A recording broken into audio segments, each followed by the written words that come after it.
A young boy gets flung onto the stone floor of a grand hall, while a man jabs the air at him with a condemning finger, calling him a disgrace, and a woman watches in icy silence. Anil Velvet, the boy, stares up in pure disbelief. Then the man tells him flat out that since his granted profession is producer, they don't need him here anymore. After that declaration, 2 long years drag by, and a lone-covered wagon, yanked by 2 stubborn horses, rumbles through brutal, rugged mountains. Jostling aboard the wagon, the now 20-year-old Anhul stares out with a faraway, haunted look, and the driver shouts back that they're almost at their destination. The driver swings around to him, asks how the ride felt, and brags about his own killer driving, then drops a bombshell. He's heard that Anhul is the eldest son of the prestigious Belvalet family. He shoots back with a heavy stare, shutting down the man's wrong assumption, and Anhul drops the truth. He's not part of the Belvalet family anymore because they cast him out.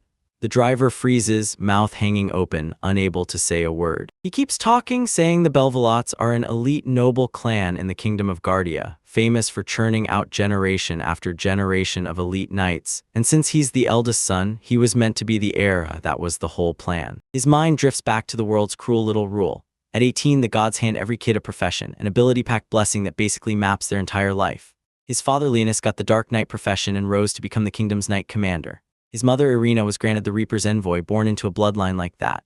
And from the moment he was young, everyone acted like greatness wasn't just expected, it was already overdue. The paper spilled a job he'd never even heard of, producer, and the memory hits so hard it feels fresh. His own stunned disbelief, his frantic calls to his mom and dad, and those painful looks they threw away, disappointed and cold. Ever since that day, his life turned into pure hell. He still remembers that night in razor-sharp detail, getting booted across the floor, the furious order barking at him to stay locked in his room, and his desperate pleas that he hadn't eaten for days, only for them to shrug it off and tell him he'd never be allowed back into their world again. He closes his story and says that 2 years after he was banished, his younger brother Dalmas finally earned the combat title Knight of Thunder.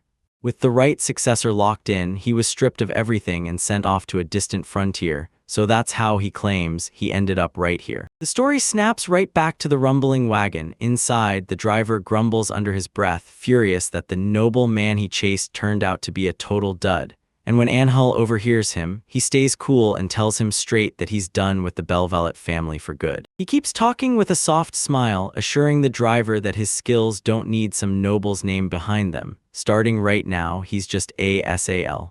The moment he finishes, the wagon jerks to a stop and the driver calls out, "We're here." With the journey finally over, they hop down from the back of the wagon and handed the driver a quick, simple thanks. He trudges alone along a grassy path, a pack bouncing on his shoulder, eyes locked on the house that's finally coming into view. He stands in front of this giant, 2-story manor choked in vines, confirms that this is his new home, and a dark, knowing smile spreads across his face. Then boom, his sinister look disappears in the blink of an eye and pure, unfiltered joy floods his face. Tears spill as he clenches his fist and shouts, "It's perfect." He throws his arms wide and roars with pure celebration, freedom at last, a distant land with not a single soul in sight, and the feeling that he's finally escaped everything. Staring up at that towering old mansion, beat up by the weather but still standing, determination crashes through him, because this is where his new life begins. He can't wait to get started, so he shoves open one of those huge front doors and steps in to check the place. Then, right as he looks around, his bright grin crumples into confused uncertainty. He strode inside with zero dread, only a jolt of excitement, because that battered house in his mind was basically perfect ventilation, and with a determined fist pump, he swore his first mission was clearing a spot to sleep. With that resolve, he scanned the huge, dusty room, wiped a sweat bead off his brow, and geared up to start working. After wrestling with everything, he finally crumpled onto a shockingly unbroken sofa, and for the first time in forever, he felt like he could breathe, settle in, and actually relax in his new home. While he finally caught his breath, one thought slammed into him. Since they'd kept him locked up and stripped of everything, this was his moment to check where he stood, test his skills, and inventory his gear. Once he set up his base, he'd focus on one thing next, getting food. He pulled up the interface and zeroed in with sharp eyes, hunting for every useful skill he could possibly have. His search cracked his skills wide open, 2 basics, fishing and mining, both sitting at level 1, and before the excitement even cooled, he was out the door.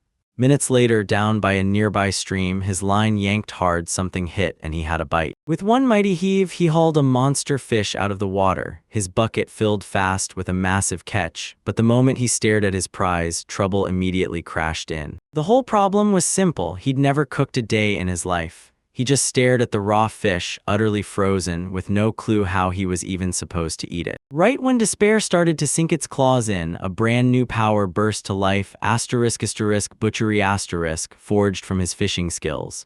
He whipped the fish apart like a pro, triumph blazing across his face. He'd done it. He devoured the meal like it was a victory, finally breathing easy since his food crisis was dealt with. For now, so he immediately headed out to test his mining skills, praying he'd strike something valuable, because if he could earn a little money, he'd be able to hit the shops in town and live comfortably. He slams into something promising, and when he cradles the raw, dark mineral in his hand, recognition hits him hard. Grescent, or maybe. He knows the raw stuff won't sell for much, but Grescent? That mineral is gold. People hunt it for weapons, armor, and accessories, so buyers never disappear. Then it hits him. If fishing skill can unlock butchery, maybe mining has a related hidden upgrade too. He followed his hunch and zeroed in on the ore, then boom. A blazing light swallowed his hand as he nailed a brand new skill. Refine, LV1 a direct sub-skill of mining, and yep, his theory was right. Later on, he finally grinds through the 3-hour trip to central Ryua, and when a local merchant sizes up the refined Grescent, he can't help but praise how spotless it is, saying it'll fetch a huge price. Then the deal gets sealed with a sharp thank you and an open invitation to come back anytime. He storms out of the shop grinning ear to ear, clutching a heavy pouch of coins like it's pure treasure. Fresh money in his pocket, he throws himself a lavish feast, devouring every bite like it's pure victory, and it hits him. This is the richest meal he's tasted in 2 years. His mind races to this brand new life. Yeah, the place looks rough, but it's all his, and for once he's free from the constant grind of food and money, staring at just how insanely convenient his producer power really is. But right when he feels settled, a shadow drops over his piece. His eyes snap to a distant, towering structure, and the contrast between it and his humble home leaves him with one troubling, unfinished thought. 2 weeks fly by between non-stop mining and refining. He racks up a fat stash of savings, and when he finally looks over that overgrown yard, he knows it's time to crack his sleeves and start cleaning up. Back in central Ryua, after snagging herbicide, he grumbles about that brutal walk and starts weighing whether a horse would save him next time. Then he spots a solid-looking steed, clocking how much yard work and cleaning still waits, and just as he's staring, a voice from nearby asks if he's looking for some extra labor. He suddenly got yanked off by that loudmouth who'd offered his help, and Eichel's first gut feeling screamed that the guy looked shady as hell. But the stranger, a slave trader, wouldn't let him refuse, insisting he hear the pitch while dragging him along with relentless begging. Before the trader could let him finish a single word, he flung his arms wide and greeted him with a grand, chilling welcome. Rows of cages slammed into his eyes, people packed inside like stock, and the whole scene felt cold and grim. Exiled fought the urge to panic because he needed help, but the thought of owning slaves sickened him to the core. The trader, completely clueless, strode on and bragged about his great selection, ranging from tough warriors to gorgeous decorative slaves. The trader slumped into a whisper, demanding what kind of slave he was even supposed to find, and Exiled snapped back fast, telling him he wasn't hunting for a real slave at all, just someone to help out around the house. Hearing that, the trader's eyes blazed. He snapped that a house helper had the news, bragging that Exiled was in luck. Then he swore he had the perfect candidates, bolted out fast, and told the boy to wait just a moment, and all Exiled could do was stand there, powerless, and wait. A young woman was down on her knees in the dirt, looking utterly crushed. Then she lifted her head, and Exiled froze for a second, stunned by how unbelievably beautiful she was. He dropped to one knee without even realizing it, and suddenly he was staring. The young woman locked eyes with him and said, worn out to the bone, that if he wasn't planning to buy, he'd better stop.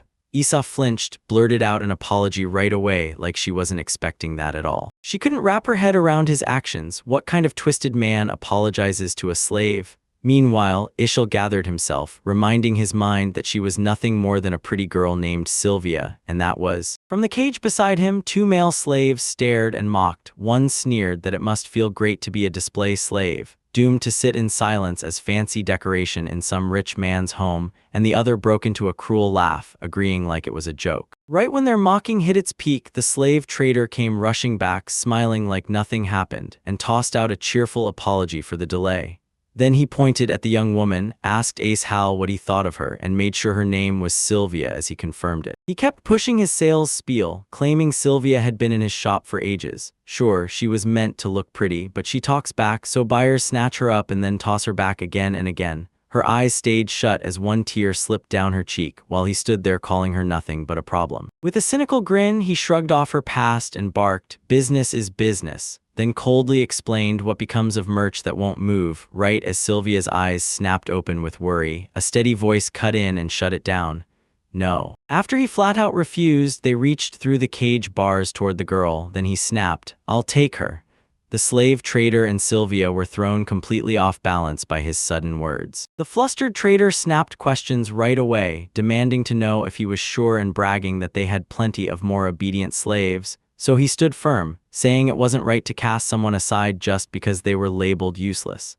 Sylvia just sat there in silence, her face impossible to read. Once the deal was done, the slave trader's voice boomed from his place, thanking Azel for the purchase as Azel and Sylvia turned and headed out. With the shop finally behind him, he spun toward her, flashing a warm, open grin and shot his hand out in greeting, cheerfully calling, "Sylvia, nice to meet you." Esau's warm gesture got shut down by a freezing, silent stare. Sylvia shot back with fury so wild it looked like her hair grew demonic horns and she wouldn't even glance at his outstretched hand. Blindsided, Esau awkwardly blurted that they should probably head home. Jolting down the road, Sylvia rode on her horse while Ace Hal kept them moving. Then she finally snapped out of the quiet, straight to the point. "I don't need your pity." Her cold words snapped through the air and the tension spiked. Watching her walk ahead, he could only think how painfully awkward everything had turned. When he stayed silent, Sylvia's resentment snapped into rage. She clutched her dress and snarled that he'd only been kind until he got tired of her, and then he'd turn out just like every owner before him. The boy met her accusing stare and his face fell hard. He admitted he'd been trapped too, just recently free, and if he ever got shoved into that life again, he'd rather die inside the cage. He clawed at his mind, reliving the torment of his confinement, locked away, warned to never leave his room, never even show his face. And for days, no one brought him a single bite, just days of crushing loneliness with nobody at his side. Even with everything crushing him, that tiny spark of resolve refused to die. He still remembered thinking, back then, how thankful he was that he hadn't died. That thought yanked him right back to the present, and his face cracked into a huge, heartfelt grin. Then he thrust his hand towards Sylvia and swore he lived because a brand new world was waiting for him just beyond the door. His words snapped through the air and Sylvia froze for a beat. Then he didn't back down. He leaned into the moment, voice packed with conviction, telling her he was certain the exact same opportunity was waiting for her. She stammered, completely thrown off by how dead serious he was, and the whole idea hit her so hard it left her flustered and unsure. He kept talking, calm yet unshakable, making it crystal clear that he hadn't bought her out of pity. His voice thundered with conviction as he finally confessed the real reason. He believes in her strength and her spirit, and he wants her by his side, a true companion to help guard their home. Her eyes snapped wide with pure disbelief because the truth in his words hit like nothing she'd ever seen before, and she couldn't even find her voice. She tilted her head and doubt snapped back into her eyes. Words were easy, she said, straight and cold. He didn't flinch, he just grinned and nodded, then vowed he'd work himself to the bone to earn her trust. His vows hit Sylvia like a spark, heat rushed into her cheeks, and her face softened as she turned to him with a brand new, gentle shock. After trekking for a while, he slammed on the brakes on a grassy path and declared, loud and clear, "We're here." He spun toward her with a bright grin, threw his arms wide, and proudly welcomed Sylvia into his home. Yet Sylvia just stared ahead, her face frozen in total shock. Her shock made total sense because standing right in front of her wasn't a cozy home at all. It was a busted two-story ruin, choked with weeds and falling apart from pure neglect. When she let out that tiny gasp of disbelief, one thought hit her hard. The cage would have been kinder. This new life together was starting with a disaster right on the doorstep. As Anhole geared up to head out for work, he asked Sylvia if she could take over the housework. She shot back, "Do you mean I start with the cooking?" And Anhole sputtered his way into a super enthusiastic, "Yes, exactly." With a confident grin, she told him to hand it over, she'd handle it.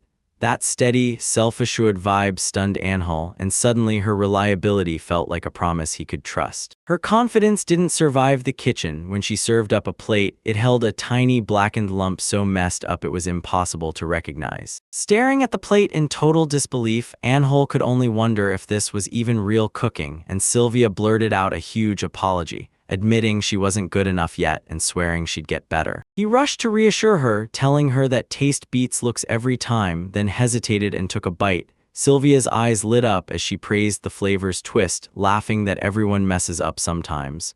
With that, Emil was done and Anhold left for the day. She watched him disappear, serenity glowing in her smile as she silently wished Master Eichel a safe, smooth day. He'd already shut this whole proper formality thing down before he clocked her exhaustion, grilled her about whether she was sleeping enough, and ordered her to just call him Eichel.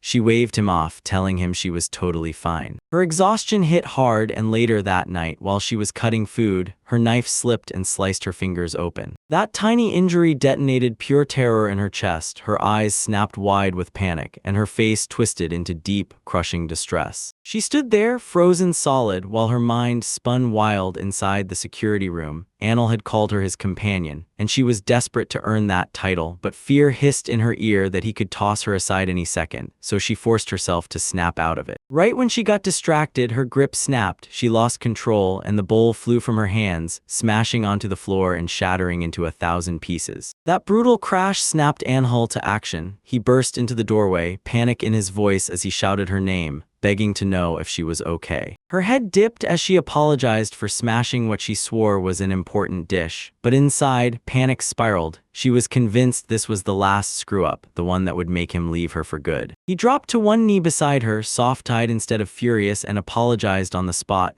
claiming it was his fault for pushing her to overwork. All he cared about was her safety, asking if she was hurt. Sylvia just stared, stunned by how kind he was. His eyes snapped to a nearby cookbook, and he said they should at least team up and figure it out together. He flashed her a warm, reassuring smile and practically urged her, "Don't bottle it all up, tell me anything." Then he reminded her how tight their bond really was, making it crystal clear that they were in this together as true companions. He pitched a plan. This time they'd follow the recipe and he'd help her. Then, after a beat of quiet thought, Sylvia softly gave in. Her yes felt like a rope snapping tight and letting both of them breathe again. Then they both looked up with bright, cheerful determination shining on their faces. Together they whipped up the meal like a well-oiled squad, then slammed 2 finished plates onto the table with pure pride. Anhol drops a plate of food on the table for Sylvia, saying he's heading back to his room, but before he can even step away, she snaps, "Wait." She tells him it's just common sense. Slaves don't eat with their masters. He waves it off with a dazzling, cheerful grin and insists they sit down together. His simple kindness hits Sylvia like a wave. She freezes, cheeks burning with pure embarrassment and shock, while he just watches, smiling like he nailed the perfect move. They slide into their seats at opposite ends of this massive, endless dining table, and that huge gap between them drags the silence into an awkward, uncomfortable stretch. To snap the tension, Anne thinks about asking whether she's gotten used to living there, but she freezes, afraid the question will sting, so he dodges it and goes for something safe, lighting up as he says he can't believe how enormous the mansion is. She admits it's huge, but says it also looks a little worn out, like it's been lived in.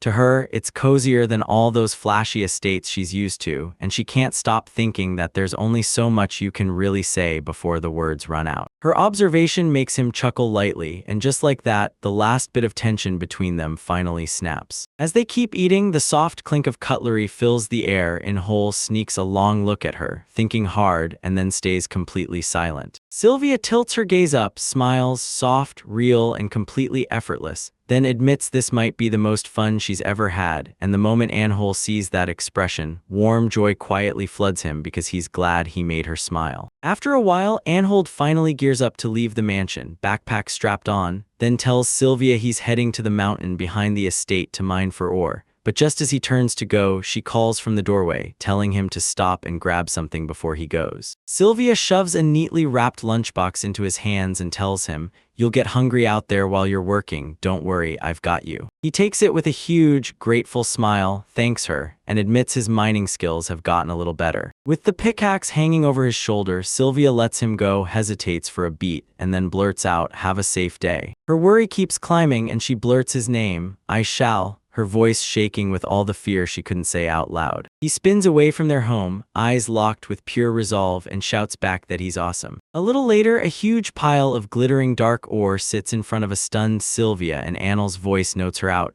"We struck it big.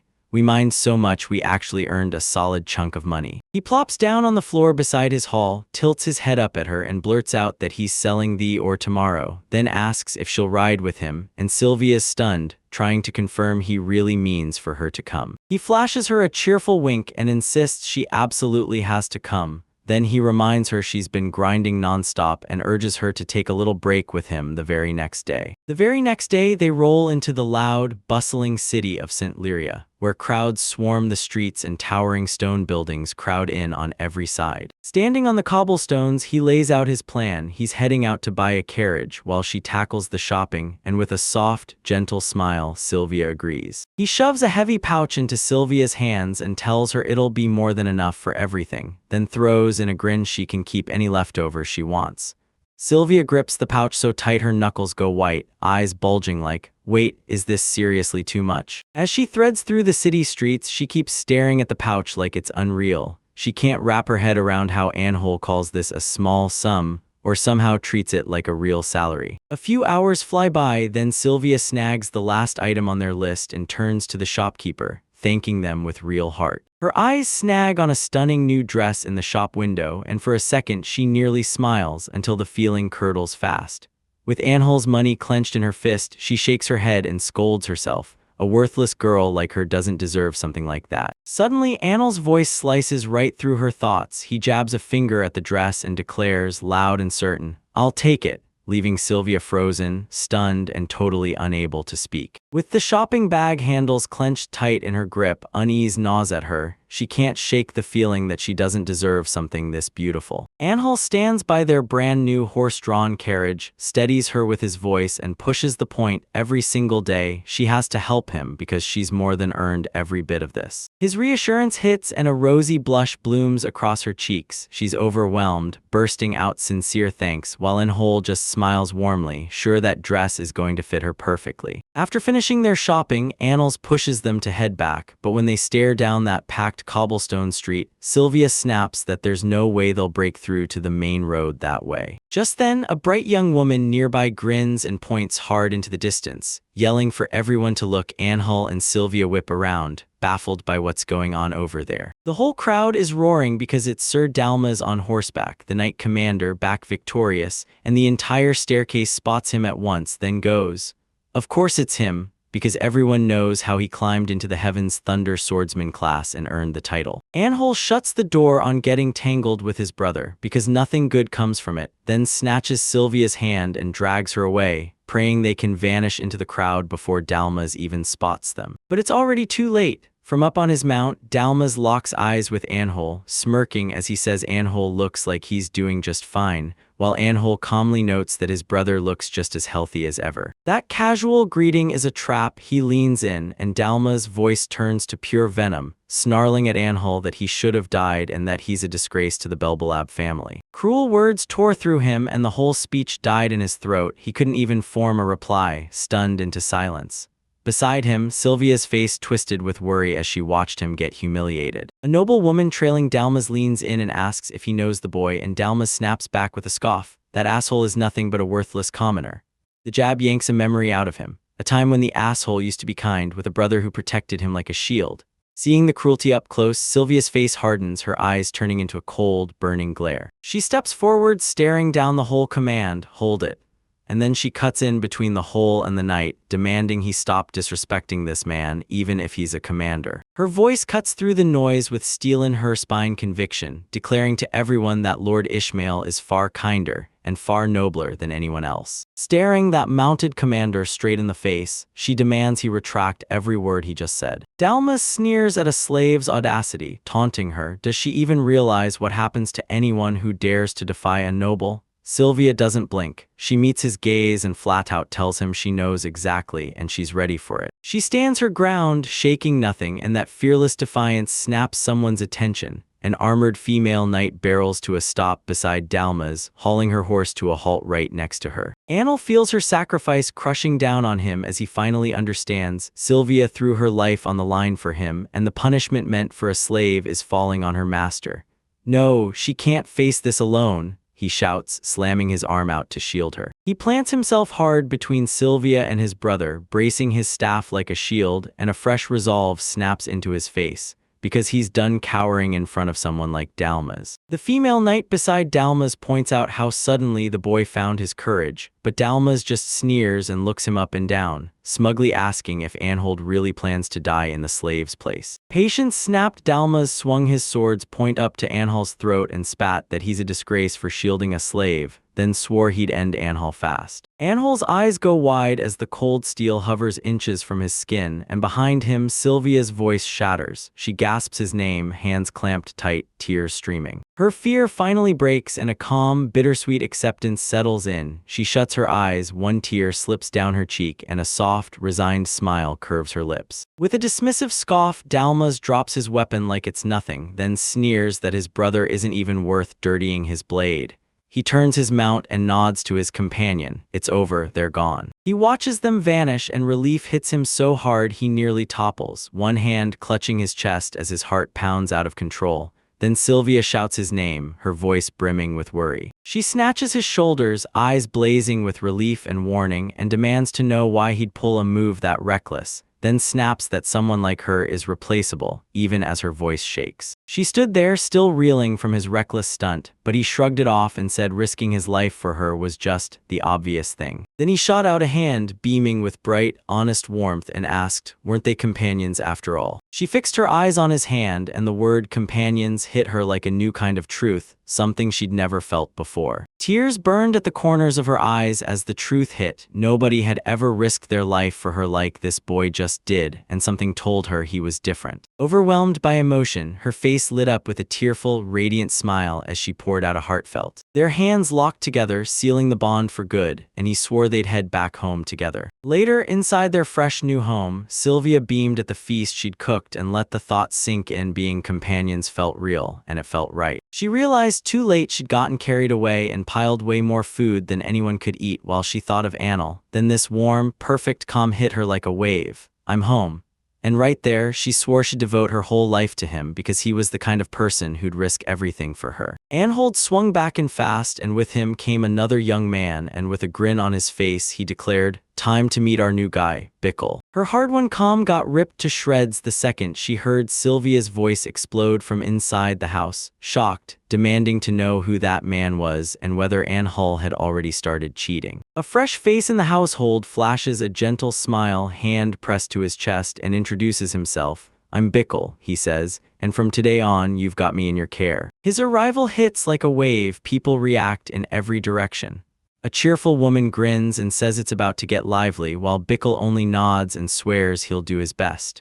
But Sylvia freezes in shock, snapping at Anhold to hold on. A few hours earlier, everything looked totally different. Sylvia cornered Anil and demanded to know why he never bought the weed killer he was supposed to, and he just cringed and admitted his plan fell apart when things changed. He'd been stuck staring at the endless garden chores, realizing he had to earn a living and couldn't keep dumping that weight on Sylvia, and right when he stood there daydreaming, a voice from behind said it looked like he was in trouble. That voice, Anhol knew it instantly, came from the same old slave trader everyone feared. With a smug, knowing glance, he said Anhol looked just like Sylvia, then smirked that she was handling the new housework just fine. Then the trader pointed it out like it was screaming in neon. There were so many weed killers, Anhol couldn't possibly be living anywhere small. He had to be in some massive mansion.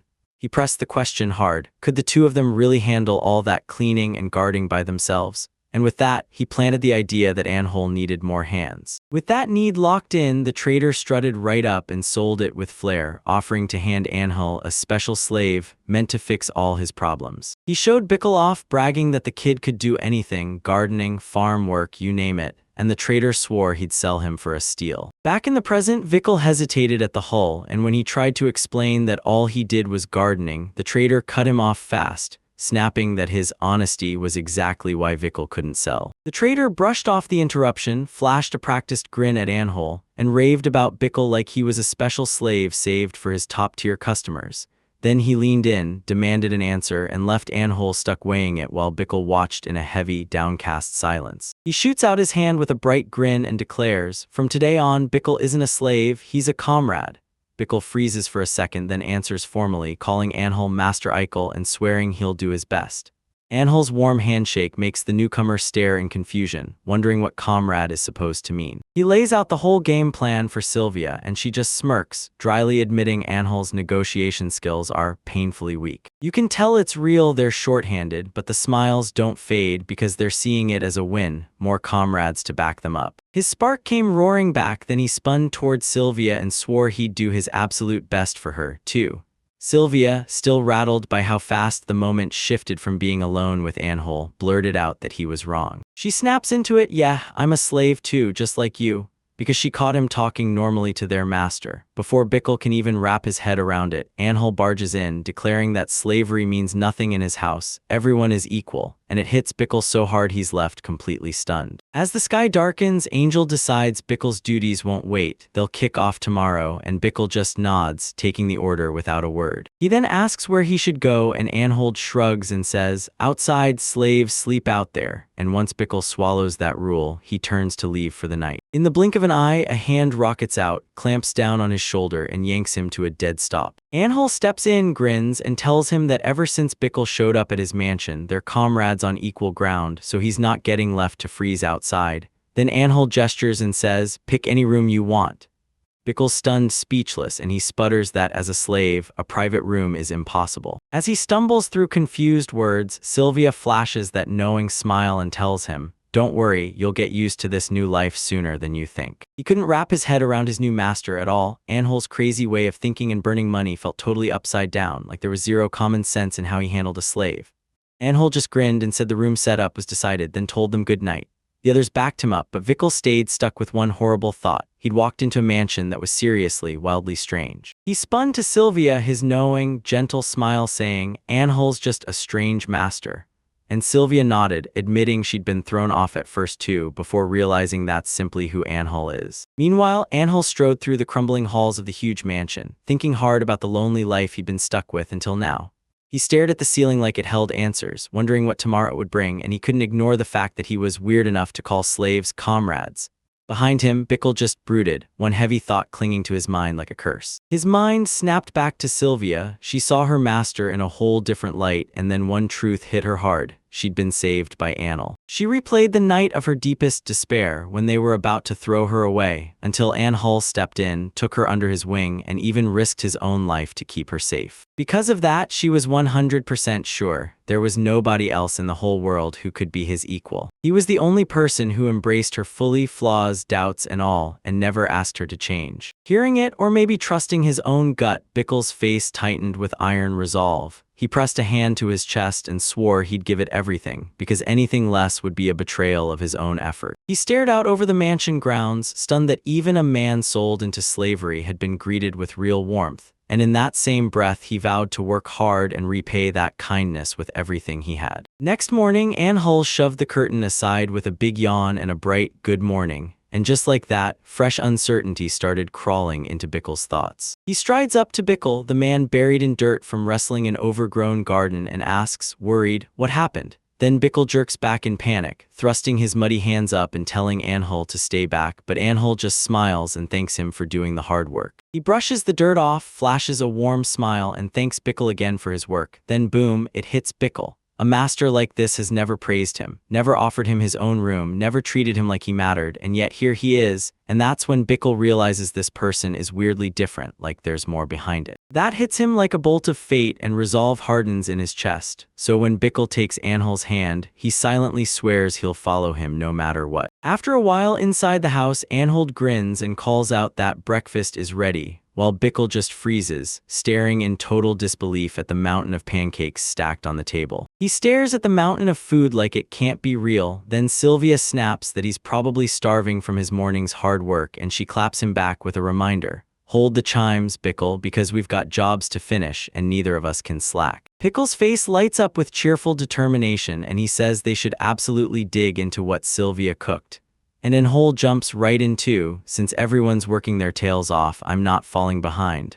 I'll work hard so I can earn my share. Once everything's settled, all three squeeze in at the table, and the moment Anhold gives the go-ahead, the whole room lights up with pure joy. After he finished a hearty breakfast, Anhold cracked his knuckles and started mapping out the day's chores, starting with gardening and then cleaning, putting everything in a tight, no-nonsense priority list. Before he can even finish, his companions barge in. Sylvia strides in with total confidence, grabs the housework and cooking, and swears they'll eat like kings, while Bickle with matching swagger snatches the garden for himself and vows it'll become the best in the whole country. With those loud, fired-up declarations ringing in the air, Anhold gets hit hard by the moment. Gratitude surges through him when he finally realizes just how lucky he is to have found comrades he can actually trust. He shoots his fist into the sky, grinning like he's just sparked a fire, and rallies his brand new crew, saying they'll all give it everything they've got. Bickle stands right there with steady, quiet resolve, while Sylvia keeps her arms crossed, watching him like she's already weighing what comes next. So they dive into their jobs with real purpose. Anhold hooks up his fishing by the water, Sylvia sweeps the house like a mission, and Bickle starts digging into the garden soil. His hard work finally pays off. Right away, a wooden bucket tips over and spills out another huge cat for the day. He starts spinning ideas for dinner, his mind racing through mouth-watering fish choices, sashimi, simmered fish, or maybe even that dreamy moony air. As he scans the menu, a jolt of notification pops up and a brand new skill slots into his abilities, leaving him staring in shock, wondering exactly when and how it appeared. He frets over how he even got it, because he can't point to a single monster he beat or a single big heroic feat he pulled. Then it hits him.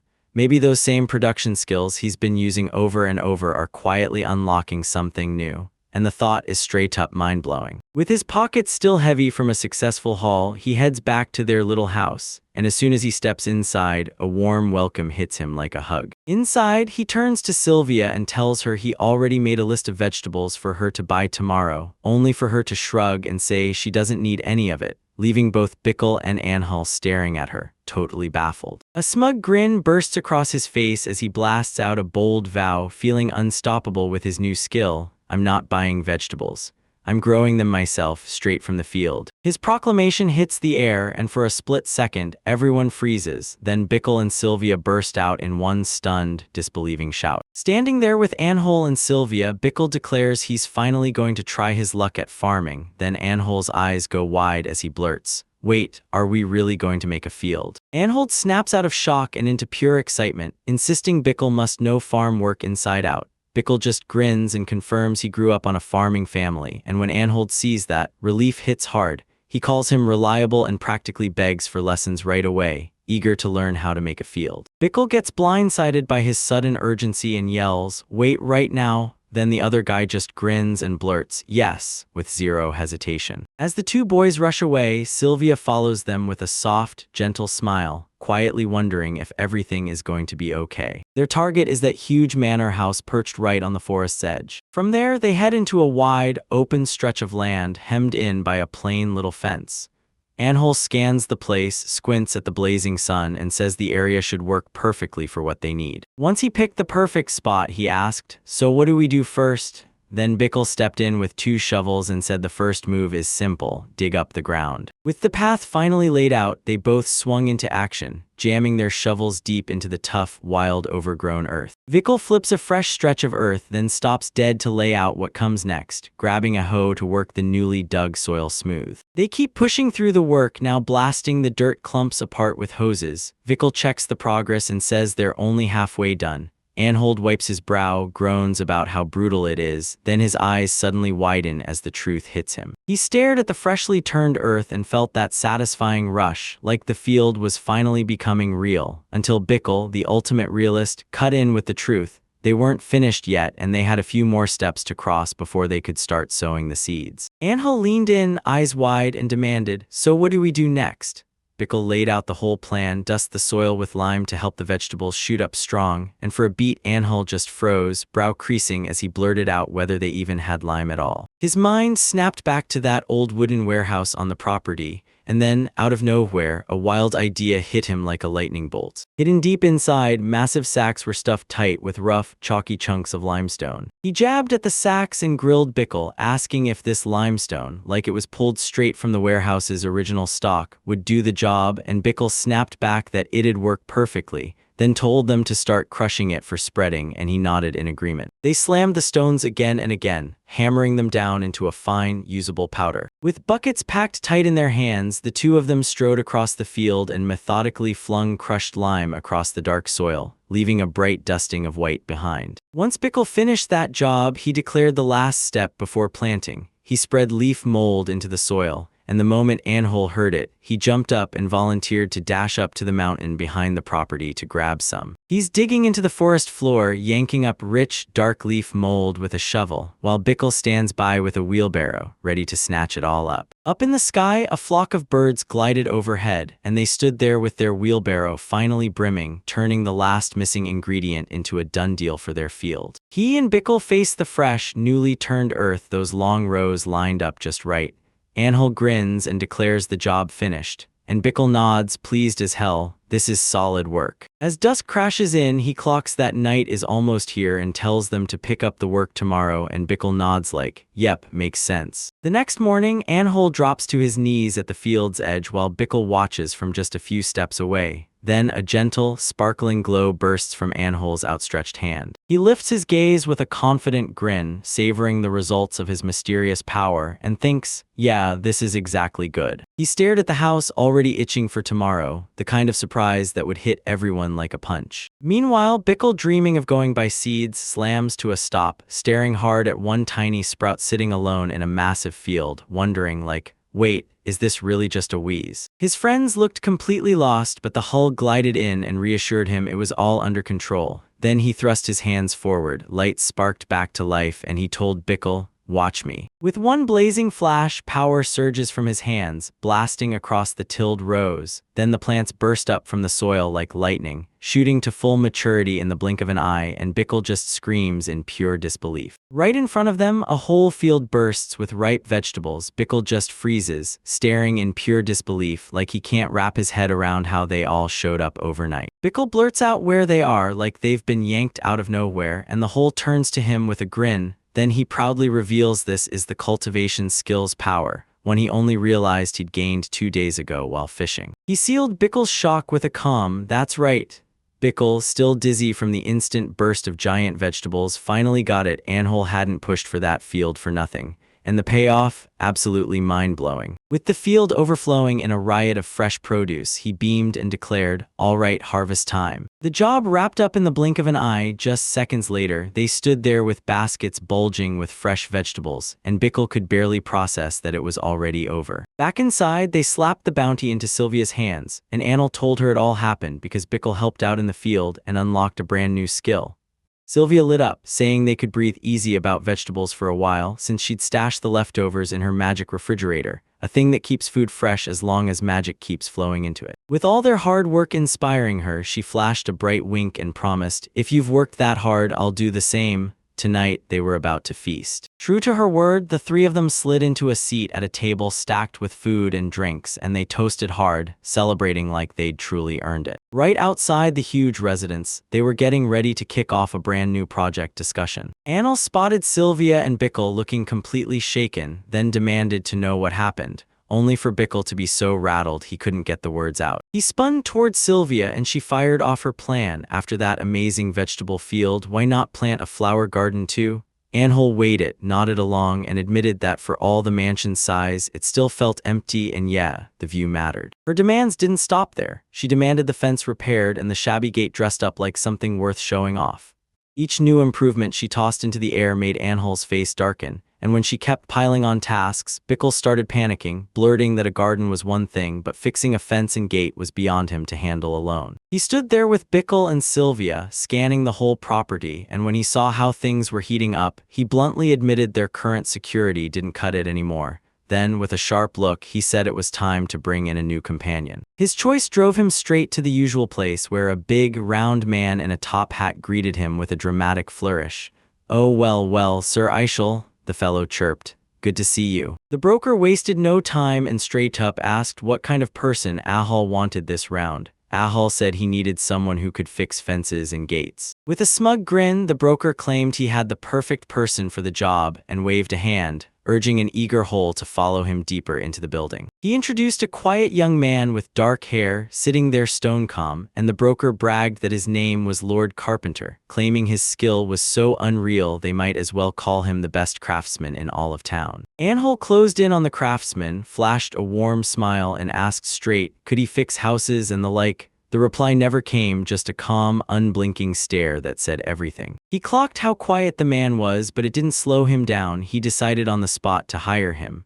The broker was thrilled that it all went so fast, thanked Ann Halfer for the purchase, and said he'd start the procedures right away. While he waited, a sharp realization hit him. More people were pouring into the estate, and the work was crushing Sylvia all by herself. So he decided she needed help and figured he should hire someone for her too. Right when he drifted into his own thoughts, a hand suddenly shot out and grabbed his arm. He got yanked backward out of nowhere, and a shocked cry tore out of his mouth as the sudden force slammed him around. He got spun around, and there, behind metal bars, stood a tiny kid whose face was soaked in tears. Big pleading eyes locked on him as a small hand reached out. "Father," the child cried, one word that punched open an impossible question. Was this really Ishal's secret child? In a dim little shack, a light, wavy-haired girl is pressed up against the cage bars, tears spilling as she reaches through, eyes locked on an old velvet, and in a voice that shakes to the bone, she whispers one word, "Papa." With a shaky, pained look, he gently tries to correct her, insisting, straight-faced, that he isn't her father. Her hope cracks like glass and she erupts in a piercing scream of despair.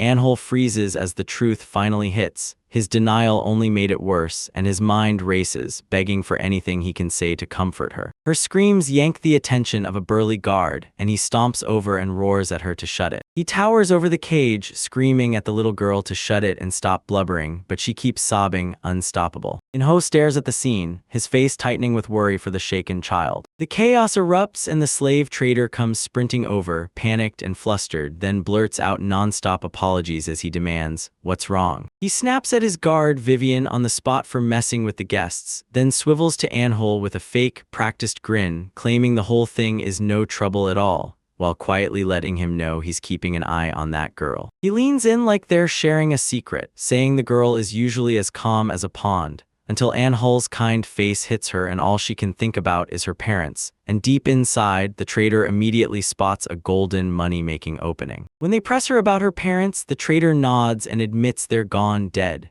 Then he smirks and says the child has no other relatives to claim her, so she's trapped and utterly alone, sinking in her cage while sorrow weighs on her shoulders. A slave trader spots his opening and leans in with honeyed words, pressing every advantage. He pleads straight to Anhole's heart, asking how anyone like him could ever truly ignore a girl's crushing loneliness and still refuse to rescue her. He scoots closer, praises her as a quick learner, and she stays utterly silent, while his eyes narrow, face set in deep, thoughtful doubt over what she just said. Her face screams misery, tears flood her big eyes, and she wipes them away with shaking fists like it's the only thing she can do. Cold iron bars trapped her in the cage, and everyone stared at the weeping girl, while he buried his own heartbreak behind a perfectly blank expression. Then the resolve hardens it into something real, because a decision is made and there's no backing out. Now that she's finally out of her confinement, the girl looks up at him with pure, overwhelming gratitude and thanks him again and again. Then Anhole drops a shocking question.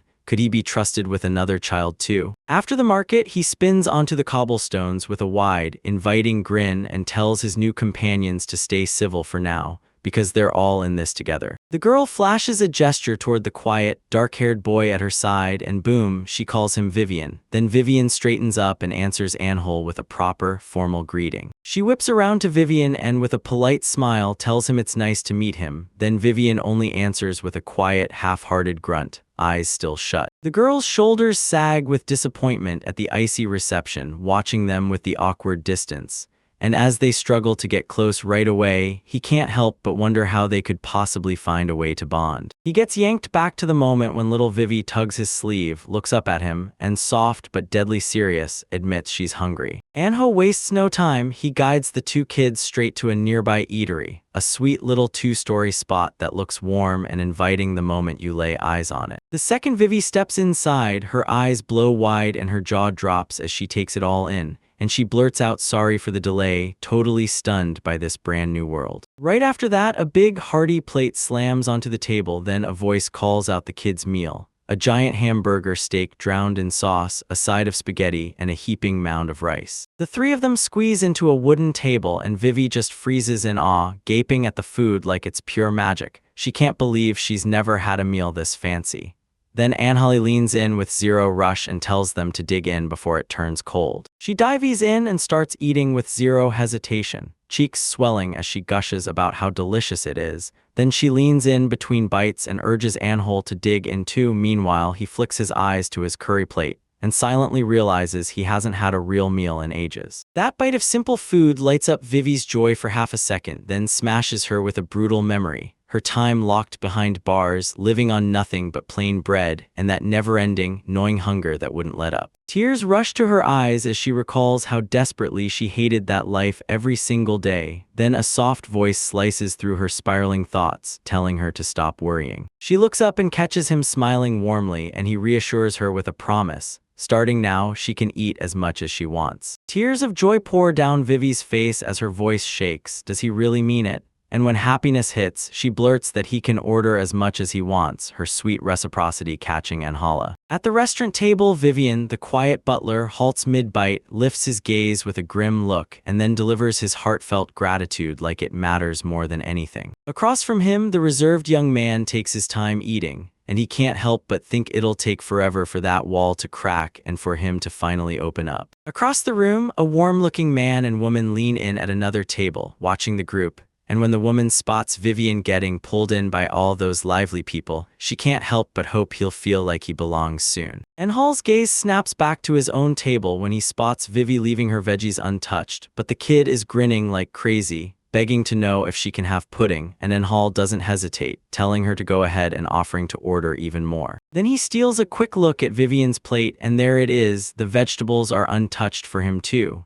Anhol opens his mouth to say something, but he swallows the words at the last second, terrified that a sudden comment could spook the quiet butler. Before Anhol can even decide, Vivian swivels to Vivian, then calmly urges her to eat her vegetables. She jerks her gaze up, shocked, and snaps back that they're bitter and she just can't stand them. Vivian grabs her plate and zips the leftover veggies around in seconds, turning them into a grin that looks like it's smiling right back. He shoves the playful little setup in front of Vivi and her eyes blow wide with pure shock. Then Vivi snaps back, saying she'll be heartbroken if he doesn't eat them. She hesitates, but his plea pulls her in. Vivi asks straight out if he really means it, then pouts with stubborn determination, grabs her fork and starts digging into the vegetables while Anhol just watches, pleased as can be. With his sweet little move landing perfectly, Vivian's lips curl into a shy, please smile sort of grace as he watches her dig in and eat. He slowly lays his hand on the child's head, and the moment he says her name, or maybe stamps it into her life, Vivian, his face melts into something tender. She lights up, flashes a peace sign, and lets out a happy laugh as she proudly declares that Vivi is a good girl. He couldn't stop watching, and with a full grin, he thought, she's doing just fine right now. Their destination is a huge, top-notch house. Now it's the group's fresh new headquarters, and everything's about to level up. Inside, Vivi's eyes bulge with shock at the huge, open hallway. He throws his hands wide and tells his two new buddies to grab any room they want. As Vivi sprints toward the door, she blurts out that she wants the biggest room possible. Then, just when the exploring gets going, familiar faces crash the moment.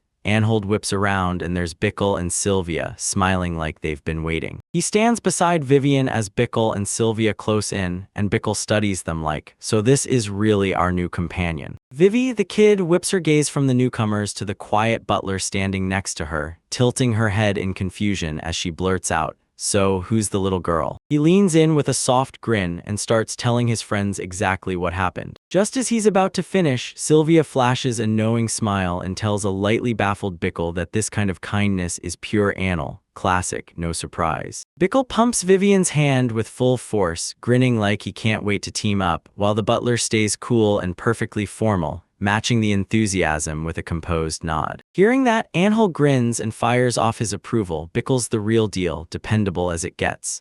The craftsman puffs up and boasts that he'll take on any carpentry job they throw at him. Then Anhol nods, reminding him he already knew Bickle used to be a carpenter, so this skill isn't new to him. Right there, Sylvia beams down at Vivi with a sweet smile, calling them her cute little helper, and Vivi's determination snaps into place as they clench their fists and shout that they'll work their hardest. Sylvia can't help but grin even wider and agrees on the spot. Her face lights up with pure joy as she warmly welcomes the child, still convinced her name is Vivian, and then she gushes that having them around feels like getting a little sister. The kid looks up with a bright grin and happily agrees, but then slips and calls her mama, and that wild surprise rattles Sylvia so hard she blurts out that she was supposed to be called Big Sister instead. A brand new day kicks off at the grand, polished mansion, and inside, Anhold Velvet greets Sylvia, the child Vivi, and the butler Vivian, then starts laying out exactly what everyone will tackle today. He lays down the orders with crystal clarity. Sylvia and Vivian are to head out and sow the flower seeds, and they happily snap to it. Then he pivots to Bickle, handing him the job of preparing the flower bed, and Bickle eagerly agrees without a second thought. Right on cue, Anil follows the order and thrusts a pile of money into Sylvia's hands for their shopping spree. He grins warmly and tells her she can spend every last leftover coin however her heart wants. With the morning plans locked in, Anhol fired up the whole crew with a bright, upbeat call, "Let's give it our all," and everyone snapped in with an eager, full-throttle yes. While the others storm out, Bickle and Vivian Butler stay behind, getting ready to tackle their own duties in the garden. While everyone else is distracted, Anhol whips his focus back to the vegetable patch he prepped the night before right under Sylvia and Vivian's watch from the window, and then he pours his energy in, calling on his one-of-a-kind cultivation skill. Power rips through the soil, then, in the blink of an eye, huge rows of cabbages slam into existence. Anhol stands there soaking it in, smiling and ready to rip up another massive harvest. The vegetables came out huge, jammed tight in a giant wicker basket, proof, plain and loud, of how insanely skilled he really was. He pauses, takes it all in, this wide-open land, a cozy home, steady food enough to live on his own, and even some rowdy, lively friends by his side. And for the first time, he realizes what real contentment feels like. He curled up in a giant basket, dreaming of the calm, slow life he'd always wanted, maybe even a ranch or an orchard, and just as peace started to take over, a bright, cheerful voice cut through the quiet. Vivi, a young child, saw Sylvia come back and shouted a big, happy welcome right to her. Their sudden arrival snapped Bickle's attention to them, and he stared in pure disbelief at their brand new clothes, then demanded to know what was going on. Vivi and Sylvia looked stunned by how hard he reacted.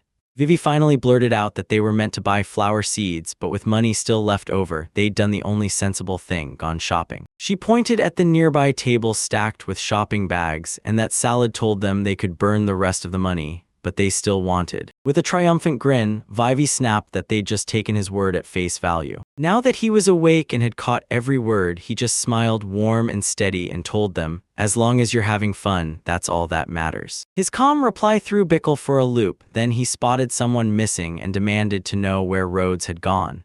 Azel said the butler had slipped back to his room, and Vivi and Sylvia exchanged those wicked, mischievous looks like they'd just found a perfect opening. The reason their faces lit up hit Vivian like a spark. She'd already snagged him a matching outfit and begged him to try it on. Seconds later, he popped back out in a slick new jacket, struck a swaggering pose, and admitted it didn't look half bad at all. Then Vivi lit up, called her fashion sense flawless, and left Sylvia laughing while Bickle just stared in shock. Her excitement still burned hot, and she suddenly shouted, "Ace Hal, Bickle, watch this." With a dramatic flourish, she and Sylvia posed side by side, and Vivi grandly snapped the moment into place. It was time for the Sylvia and Vivian fashion show, leaving Ace Howe and Bickle completely stunned. The fashion show's blazing at full speed. Sylvia, floating in a white dress, winks at Vivian and thanks him, while Vivian, now in a crisp blouse and skirt, assures her it fits him perfectly.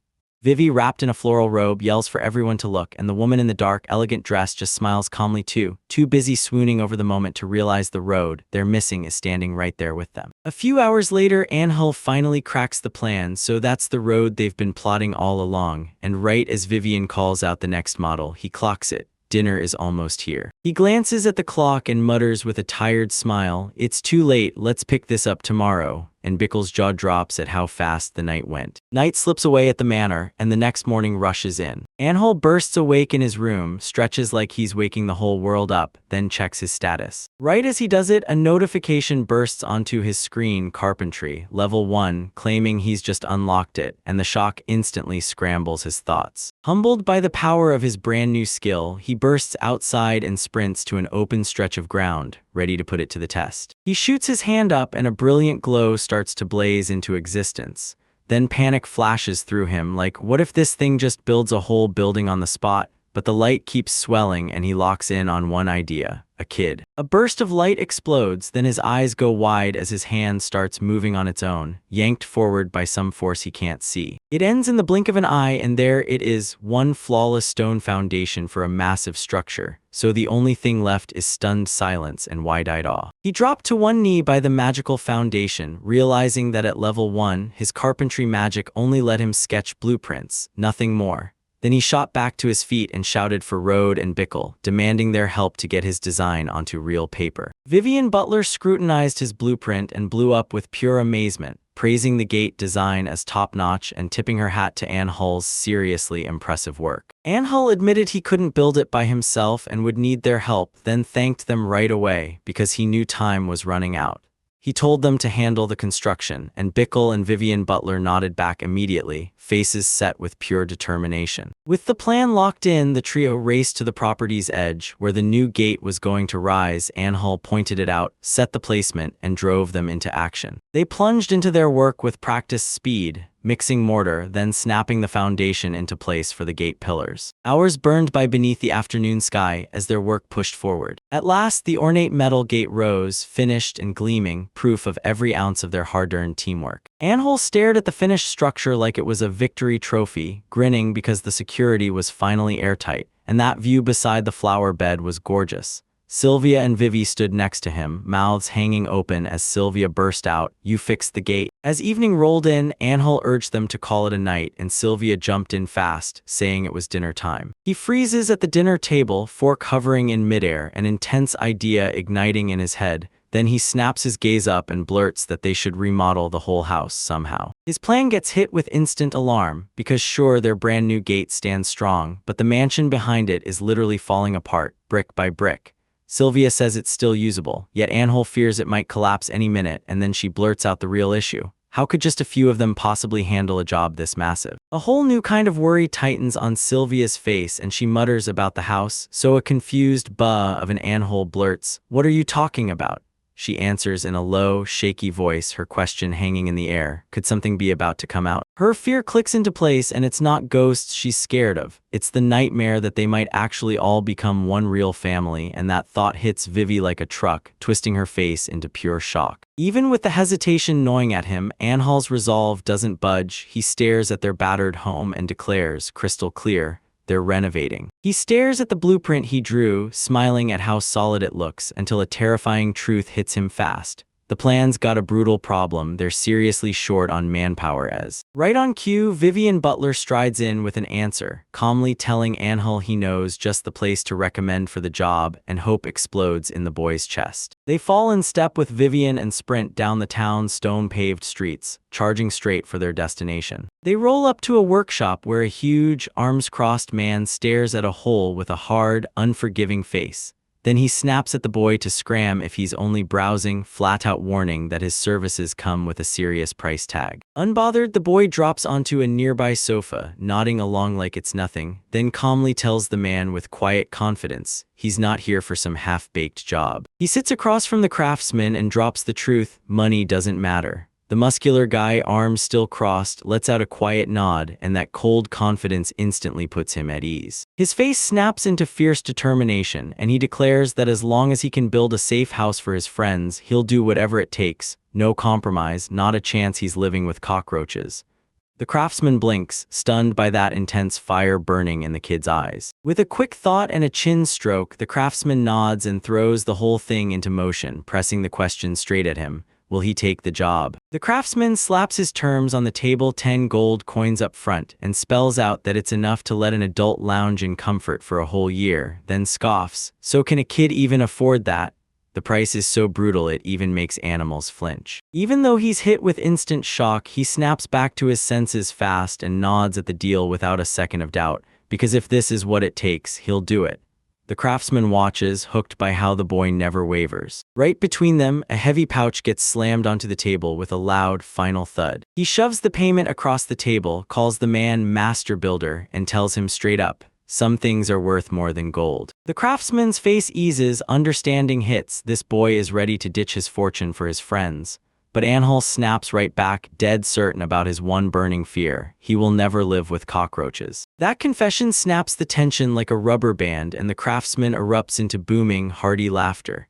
He yanks the boy in and clamps him in a rough, friendly headlock, grinning like, I like you. Anhul is left totally stunned, blindsided by all that loud, sudden affection. With a grin, the craftsman lets him go and swears he'll lend him his finest carpenter for the job, overjoyed, while the boy blurts out heartfelt thanks because the dream of a brand new home is finally right within reach. Xiao, this hulking craftsman, grins and gives him a cheerful salute, then tells him he'll be staying under Anhul's care for a while, and Anhul shoots back a warm greeting right away. Xiao then calls in the lead carpenter, and the moment he's introduced, he nods and confirms they'll renovate the mansion.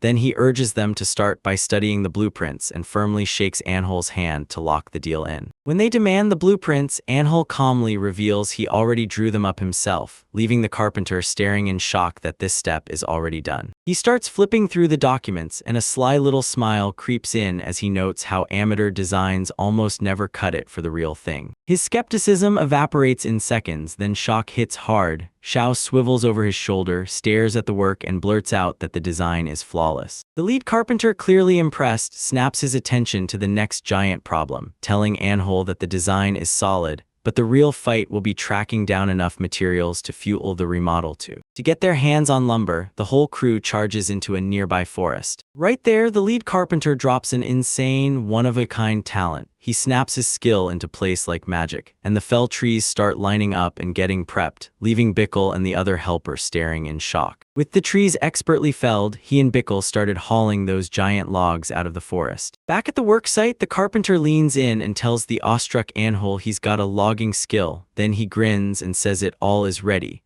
promising that if they ever run short on lumber, all Anhul has to do is ask, leaving him stunned by how unreal that power is. He lifts his fist high, and determination and pure excitement blaze across his face. He stands shoulder to shoulder with the carpenters in front of that massive, weather-beaten mansion and declares it's time to start the remodel, because every prep is done and all that's left is one shared mission: build a safer, cozier home. Right from the start of the mansion renovations, Anhul rounded up the construction crew, and the lead carpenter warned him that a project this huge would cost at least 50 gold coins. Yet Anhul couldn't contain his excitement, and he fired up the crew with a grin, telling them he was counting on every single one of them. Their excitement spread like wildfire. Sylvia even wondered out loud that if they were trying to make it gorgeous, an open-air bath carved from Gakeski stone would be perfect, and Vivi couldn't let that slide. If they were expanding the house, she demanded a yard slide and a swing to match. The new requests hit, and the lead carpenter's face snapped into focus as he hammered out the abacus at lightning speed. Then he declared the budget was 90 gold coins. Anhul jolted, thinking, so it's gone up again a little too steep. When Anhul balked at the price, the hulking foreman Zio rubbed his chin like he was plotting something big and said he'd found a way to cut costs fast. Anhul, Sylvia, and Vivi leaned in together, eyes bright with curiosity and devilish anticipation. Turns out the answer was simple: they'd just give him the work.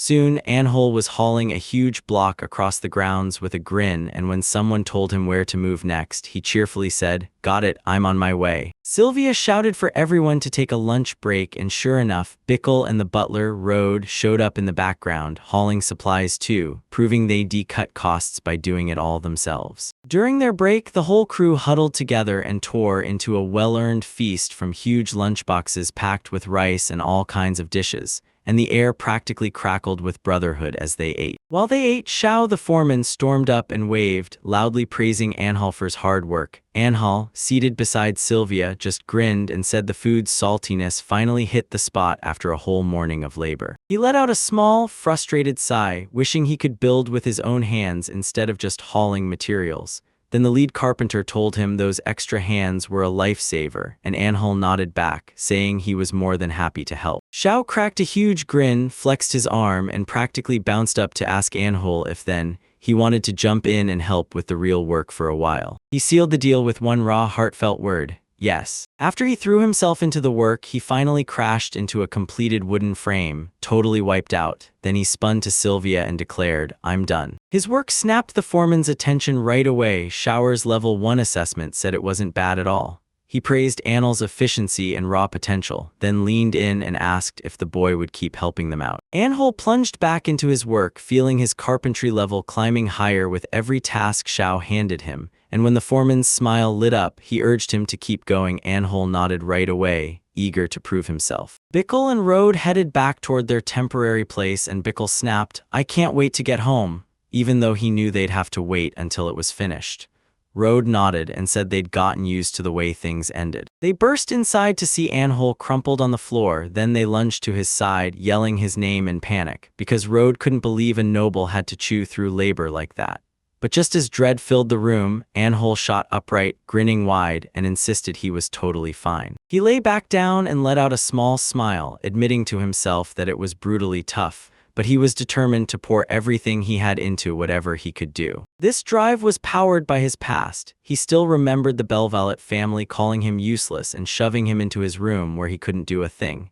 Now his fist tightened because freedom wasn't a dream anymore. He could finally step outside and chase what he truly wanted. He sat up again, practically gloating that this freedom was pure fun, and with his master's spirit lighting him up, Rode jumped in, ready to help however he could. He even suggested a massage, while Bickle hurried off to fetch a drink. Anhol accepted their help with real gratitude. A week later, Sylvia burst onto the construction site, ready to find Anhol with the foreman, but he wasn't there, not even close. So she turned to Zio and demanded answers, and the foreman just looked up and said Anhol had mentioned he was taking care of some other work that day. She and the others went dead silent when Anhol popped back out of nowhere. Only this time he didn't carry tools. He rocked up with a rifle over his shoulder and a huge, just-killed bird raised high like a trophy. His grin was pure pride, but Sylvia and Xiao just stared, completely blown away. With a grin, he said he'd been out hunting, and since the construction was almost done, he figured everyone deserved a little extra fuel, so he'd gone and caught something for them to eat. Then Sylvia leaned in and asked what brand new skill he'd learned this time. His fresh hunting skill was still stuck at level 1, while his carpenter skill had already climbed to level 4, but Anhol finally got it. The more he used his skills, the more they leveled up, and the bigger the range of crazy things he could pull off. With the bird all set and waiting, he hyped the crew. "We're eating that meat to fuel the final push." And 1 month after construction started, their work finally sprinted to the finish. At last, the big day arrived, renovation done, and the whole crew stood shoulder to shoulder in front of that breathtaking, restored mansion, grinning like they'd conquered the impossible. Inside, Kid Vivi stared in awe at the gorgeous new living room, clocking the roomy kitchen and the added space, then grinning because she could feel more companions were coming soon, and the thought of cooking in that fresh new place set her buzzing with excitement. The others were totally on the same page. One of the women lit up and blurted out that they should throw a party to celebrate finishing the house, and that they should all cook together, and the rest agreed in a flash, knowing this was a moment too special to celebrate any small way. The crew dove into cooking the feast, and Sylvia snapped at Anhol for his clumsy way of butchering, yet he just shrugged and said he could handle the bird with his own skill. Vickle stepped in fast, urging that Master Anhol hand the job to Vivian.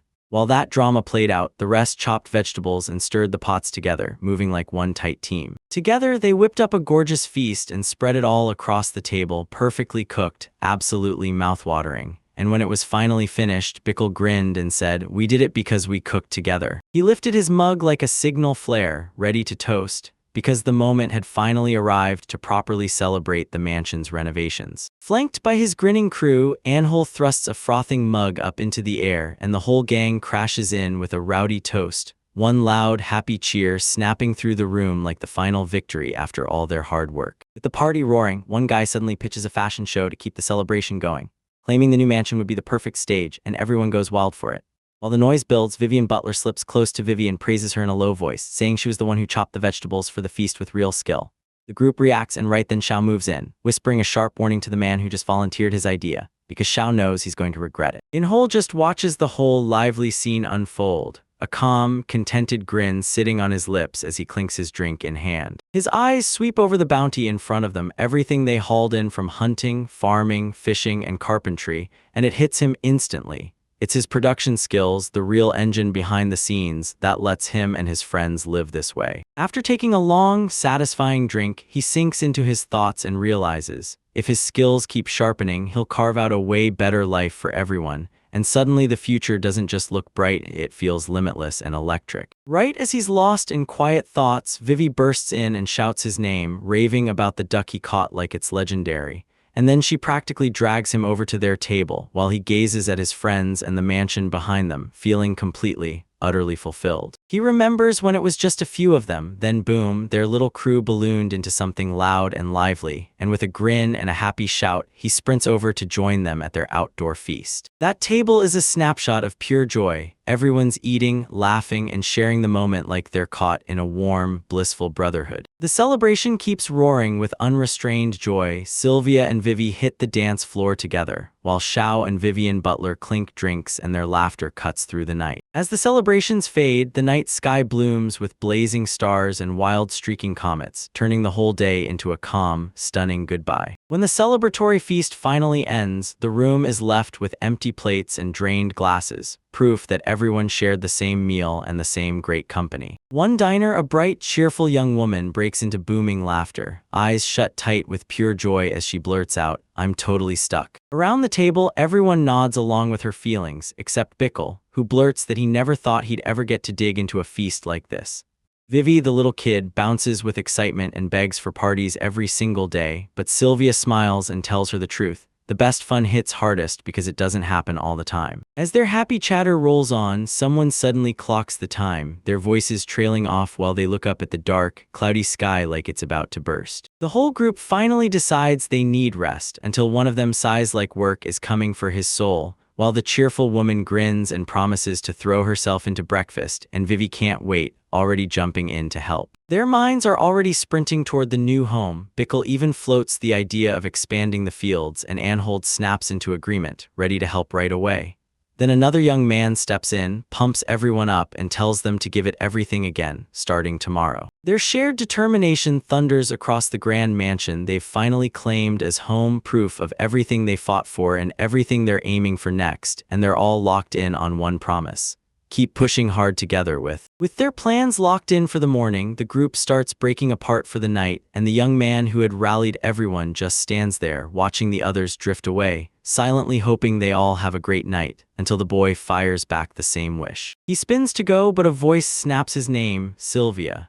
She's standing right there with a bottle of wine and 2 glasses, pushing for a nightcap before bed, and Anna jumps in. Under the night sky, they huddle at a tiny table, and she tells him he never stops surprising her. Then she grins and asks, "So, is there anything you can't do?" He freezes, all flustered, and Enhole quickly blurts that she's totally wrong. He stood beside Sylvia in front of the grand mansion, taking in the lights and soaking up the moment, thinking how they even got to enjoy tonight's wild festivities in this incredible place, because everyone's hard work made it possible. He turned to her and fired off his heartfelt thanks, and Sylvia grinned back with flowers in her hair, saying it was only natural since they were all companions. With a bottle of wine between them, he tossed out a joke, why not their next project be a castle? Sylvia let the idea sparkle, nodding along and saying it sounded wonderful and that Vivian especially would be thrilled. His cheerful tone snapped into something more serious as he laid out their next moves he'd already decided. He admitted he'd thought about building a storehouse, but he had a completely different plan brewing, and Sylvia couldn't stop leaning in, dying to know what it was. She blurted out, wondering if his plan meant cranking their farming wide open to grow even more vegetables, but he shot it down fast. This wasn't what he had in mind at all. A huge, fearless grin cracked across his face as he raised his glass, and then he dropped the bombshell. He was going to a dungeon. A shock of an announcement hit Sylvia out of nowhere, freezing her in place. Her eyes went wide, and all she could choke out was that one brutal question.